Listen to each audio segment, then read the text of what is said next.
From Hollywood, it's time now for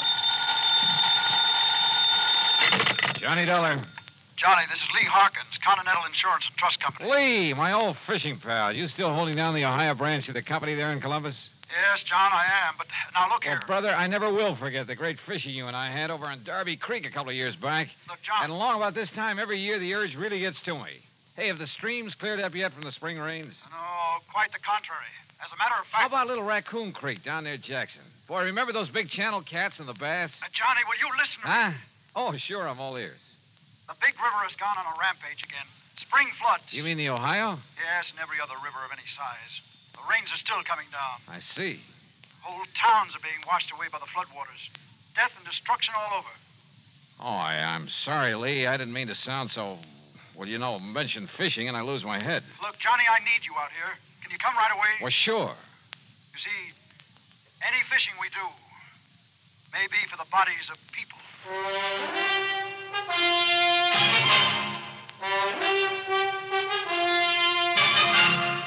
Bob Bailey in the exciting adventures of the man with the action-packed expense account, America's fabulous freelance insurance investigator. Yours truly, Johnny Dollar.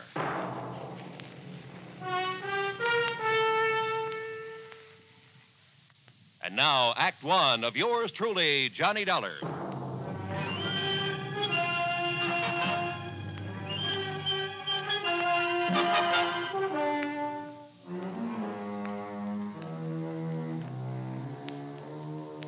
Expense account submitted by Special Investigator Johnny Dollar to the Continental Insurance and Trust Company, Columbus, Ohio office. Following is an account of expenses incurred during my investigation of the Wayward River matter. Expense account item one, $43.50, transportation to New York on a flagship to Columbus, Ohio. It was 5:30 p.m. and raining hard when the big four-engine plane set down gently at Port Columbus Airport some 7 miles out of town. My plan was to go into the Fort Hayes Hotel and call Lee Harkins from there. So after picking up my luggage, I headed for the door in a taxi stand. But Lee, it seems, had other ideas. Here, let me help you with your Ah, bags. it's all right, son. I'm just looking for a taxi to... Lee! My car's right out here, Johnny. The sooner we get started, the better. Here now, right through this door. Yeah, well, wait. The sooner we get started, where? Where are we going? To the town of Carteret, about 100 miles or so south. Now, come on, if you don't want to get soaked. Oh, hey! Come on! What you... Oh, whatever you say. Come on now, hop in. Oh, brother. Phew. Why didn't you tell me to bring a raincoat? Why don't you read the papers? Been raining like this for long? Off and on for 3 or 4 weeks. We may have a mean ride ahead of us. Well, what's it all about, Lee? Well, the floods along the Ohio have been pretty severe this year, Johnny. They've been somewhat later than usual. Yeah, that much I did read about. Half a dozen of the big cities have been taking a real beating, in spite of all their preparations for the big runoff. I know. It's been through all over the country. Well, what you don't read about in the headlines, though, is the little places, like Carteret. It's my old hometown, Johnny. I've sold a lot of policies there, particularly to the local shopkeepers, you know, on their stocks and merchandise. So there's been a lot of flood damage, and your company's having to pay up a lot of claims. No, not yet. So far, the town's been lucky. Most of the recent bad storms have been across the state line, up in Pennsylvania or over in West Virginia. Same was true last year and the year before. So? So the people down around Carteret, farmers mostly, haven't gone ahead with their flood control project the way they should have. Is Carteret right on the Ohio? No, it's in a valley, a few miles north. It's on the Crooked River. And parts of the town are actually below the riverbank. Now, you see what that means. Yeah, I sure can. Most of the year, it's a quiet, lazy stream about 50 or 60 feet wide. But when the feeder streams up in the hills start, pouring water down. And if it overflows? Half the town will go with it. And swept right down into the Ohio. Lee, don't they know enough to prepare for this sort of thing? Johnny, like I say, they've been lucky so far. This present storm has been bigger and longer than anything they've ever had. Well, what about the State Flood Control Commission, or whatever it's called? Can't they do anything? Look, let's face it. What's a little burg like Carteret when there are 100 bigger and more important towns in the same fix? Yeah, I see what you mean. Before the lines went down, I got a call from Fred Norlock, one of my big accounts down there. Big hardware firm. Unless the river goes down, he's going to lose the whole place. That means over a $100,000 insurance claim. But what can I possibly do, Lee? I don't know, Johnny. I just don't know. We were heading south on Route 23, and by the time we reached Chillicothe, the rain had led up to a drizzle. By the time we reached Jackson, where we left the main highway, it had led up entirely. But I noticed that every little stream we passed was overflowing its banks. Finally, it must have been after midnight, we pulled up on a low hill overlooking the town of Carteret. And it started to rain again, to rain hard. Below us, the crooked river was a terrible, terrifying thing to watch. Power lines were out, but maybe hundreds of kerosene and gasoline lanterns, flashlights, and lights from cars showed only too plainly the perils of the brown, rushing, raging torrent that threatened the town.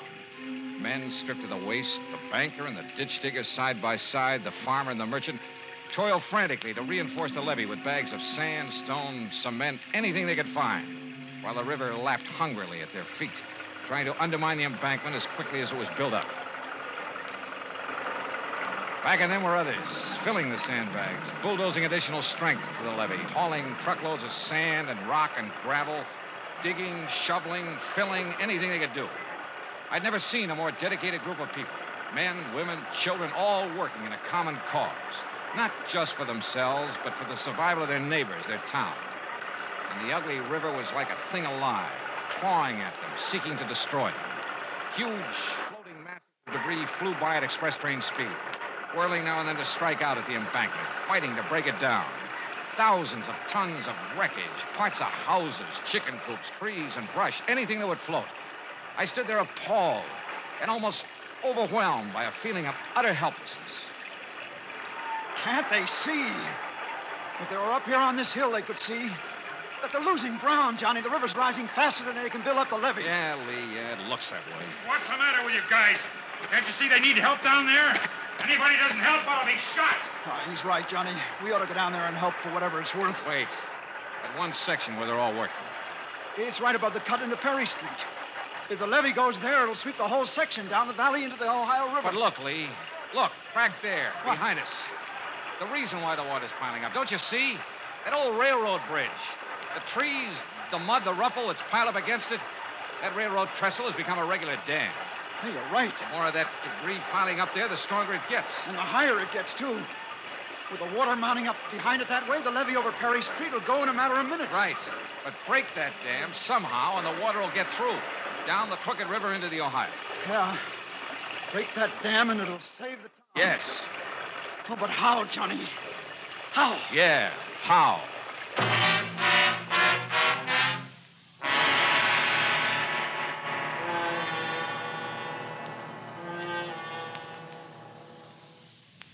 Act two of yours truly, Johnny Dollar, in a moment. And now for another episode in the life of Sergeant Donald Bellwether, my husband.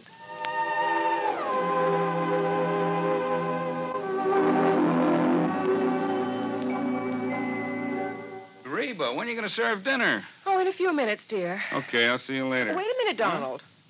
I want you to hear my speech. You mean the safety speech for the PTA meeting? Mhm. Oh, come on. Do I have to? You want dinner? You blackmailer. Okay, where do you want me to sit? On the sofa? No, in the dining room. No. I've got to practice projecting my voice. Projecting your voice. Are you kidding?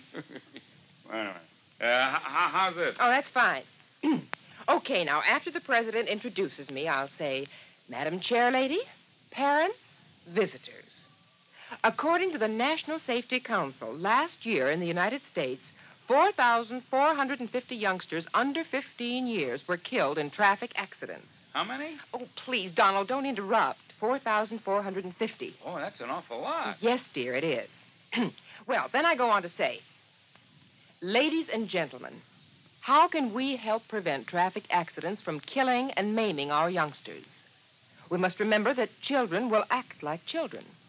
Therefore, when we drive by schools, playgrounds, and the neighborhoods where children are playing, we must act like mature adults and be on the sharp lookout for that sudden ball bouncing across the street with a little child running after.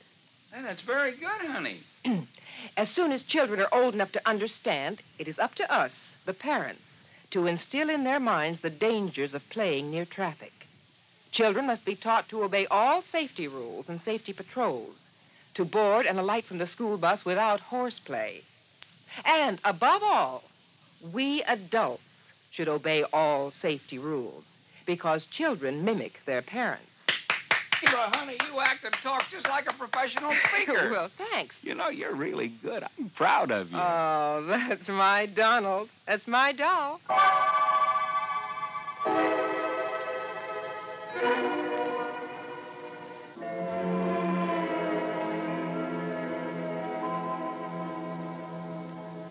And now, Act Two of yours truly, Johnny Dollar, and the Wayward River Matter.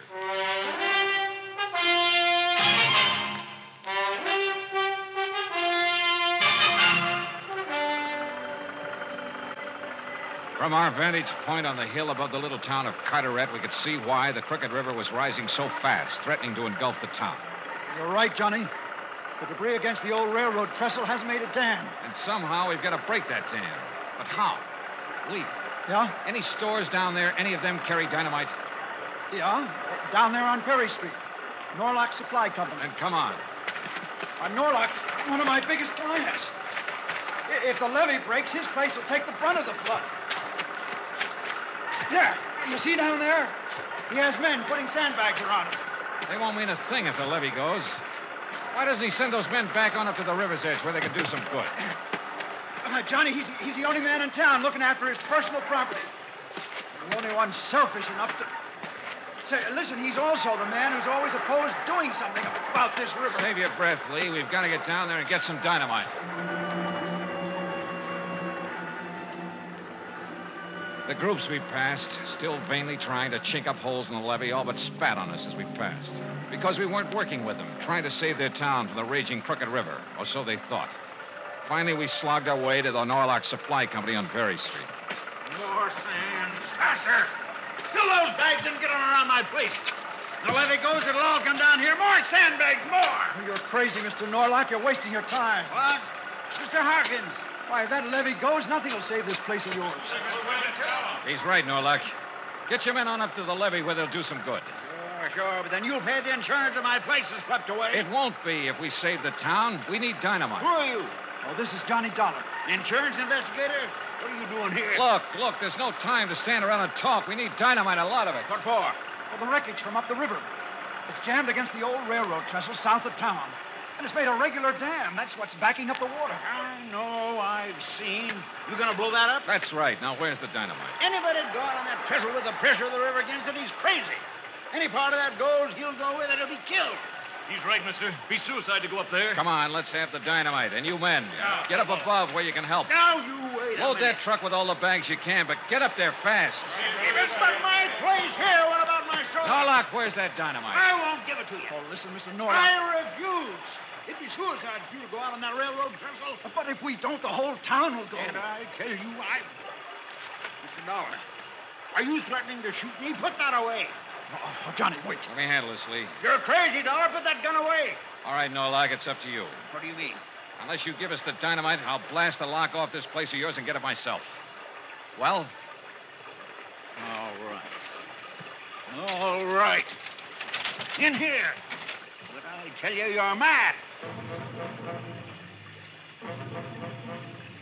Or was Norlock mad? A victim of the panic that all too often seizes a man when the going gets tough. But he did give us the dynamite. Then, with two of his workmen, Lee Harkins and I trudged through the mud and the night loaded with cases of dynamite back to the old railroad trestle. And when we got there, I wondered if maybe Norlock wasn't right after all. If it wouldn't be suicide to go out on it. The pileup of debris against it was huge. In back of it, the deadly brown water swirled and eddied, throwing telegraph poles, railroad ties, huge trees pounding against it, battering at the old framework of the trestle. If only they'd strike hard enough to break it down, break the dam. Perhaps they would. By that time, the town of Carteret would be lost. Yes, somebody had to do this job, and it looked like I'd elected myself.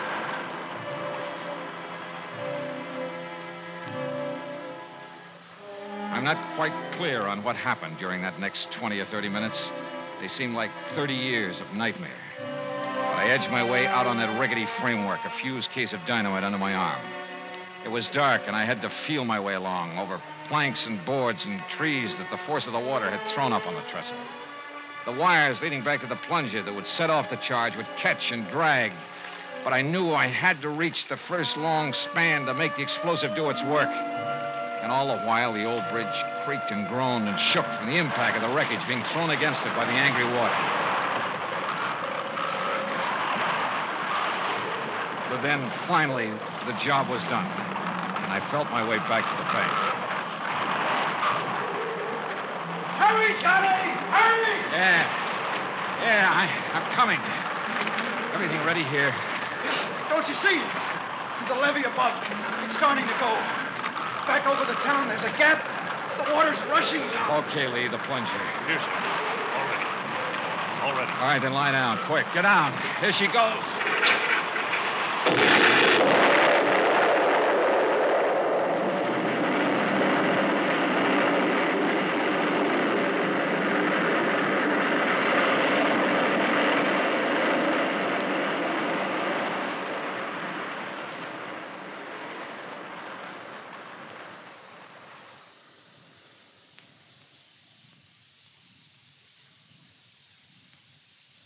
Act 3 of yours truly, Johnny Dollar, in a moment. Do you know who said, "My political ideal is democracy. Everyone should be respected as an individual, but no one idolized." I am convinced that degeneracy follows every autocratic system of violence, for violence inevitably attracts moral inferiors. Time has proved that illustrious tyrants are succeeded by scoundrels. Those words were written by the great scientist Albert Einstein. Einstein saw the weaknesses of a government in which too much power was centered in too few people, a government based upon violence.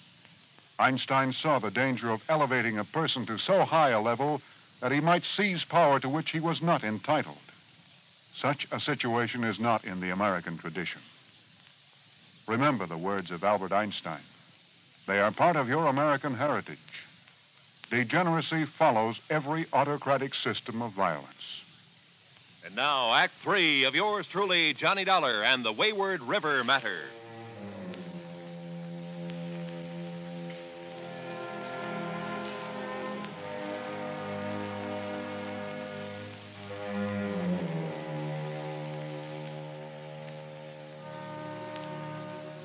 The charge of dynamite on the old railroad bridge had broken the dam that the angry river had thrown up against it. Had released the little town from the threat of being washed down the valley into the Ohio River.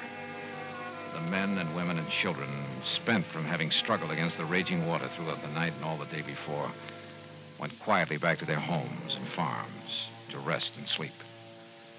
And nature, defeated, gave up. The rain stopped and the skies cleared.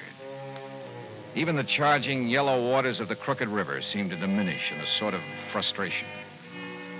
What damage had been done to the town could wait now until the people were rested, refreshed.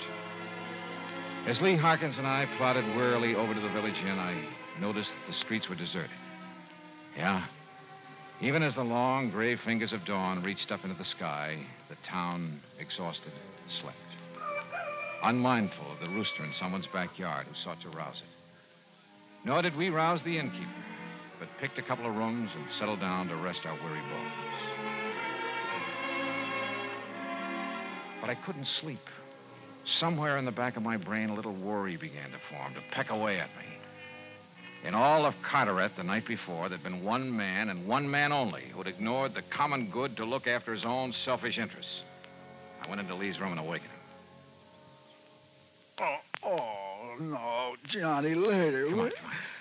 I'm so dead I can hardly go back to sleep. Will you? No, come on. Just a couple of questions, Lee. Listen to me. Oh, why don't you let me sleep? Over 100,000 insurance, you said. Yeah, 100 and...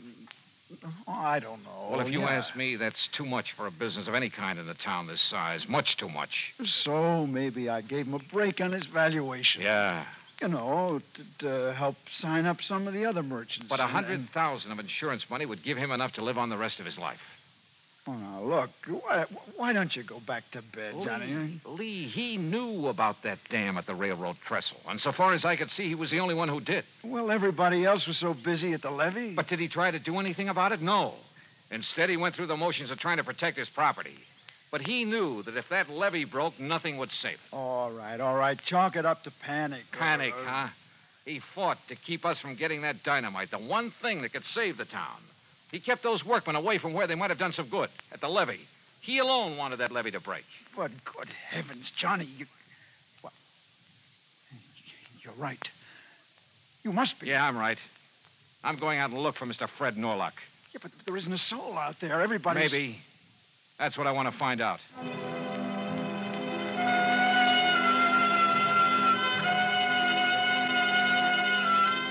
I found Fred Norlock, alone, up on the inner bank, the riverside of the levee, where anyone down below couldn't see him. And he was working with a shovel, a crowbar. Beside him was a pile of dynamite. I'd given him that idea. All right, Norlock, lay down that shovel. Dollar. The river didn't do it the way you planned last night, did it? Maybe not. Because of you, but you're not going to stop me now. Oh, now put that thing down. I'll kill you, Dollar, if you come any closer. And nobody will know because there's nobody around. I'll throw your body in the river. Nobody will ever know. Sure. Set up a small charge, enough to breach the levee. That's right. It's all ready, and you can't stop it. And the river will crash through, destroy that failing business of yours down there. Yes. And take with it the homes in the valley, the livestock, maybe even the people. Keep your hand away from that pocket. So it's you or me, huh? And if I go, the town goes too. Yes. But if I can outdraw This you... pistol is aimed at your chest. Now you walk straight ahead to the edge of the river. Walk!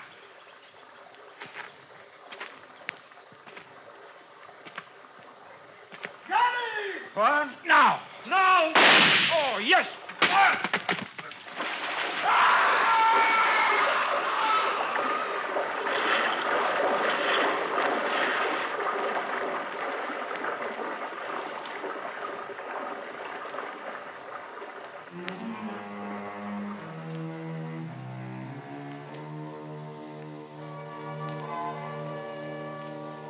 Norlock's body was never recovered. He'd lived alone. He died alone. A crooked man in the crooked river. Nor was he mourned in the little town he'd tried to destroy.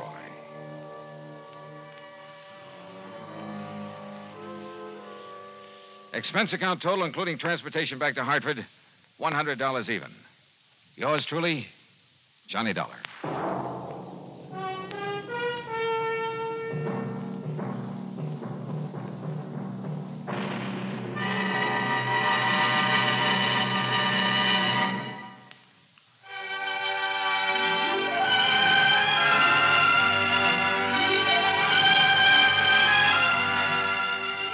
Truly, Johnny Dollar, starring Bob Bailey, originates in Hollywood and is produced and directed by Jack Johnstone, who also wrote today's story.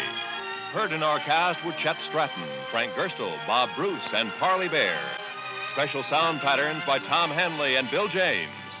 Be sure to join us next week, same time and station, for another exciting story of yours truly, Johnny Dollar. This is Roy Rowan speaking.